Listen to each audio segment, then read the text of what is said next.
দারুণ মজা হয়ে যাবে।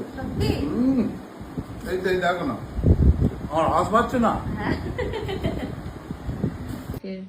সন্ধ্যাবেলা আর প্রচন্ড মেঘ করছে, তার সাথে বৃষ্টিও, ঝিঝিরি বৃষ্টি হচ্ছে। আর এই ওয়েদারে আবার খাওয়ার ইচ্ছা হয়েছে মোচার চপ। তো মোচার চপের যে রেসিপিটা বানাবো তোমাদের সবার সাথে শেয়ার করবো। চলো মোচার চপের রেসিপিটা তোমাদের সাথে শেয়ার করি। চলো, মোচার চপের রেসিপি বানানোর জন্য নিয়ে নিয়েছে এখানে মোচা। এখানে মামুনি আমার মোচাটা রেডি করে দিয়েছে। এটা সিদ্ধ করে দিয়ে রসুন দিয়ে তারপর কাঁচা লঙ্কা দিয়ে এটা আমার ভেজে দিয়েছে, এটা ভাজা অবস্থা।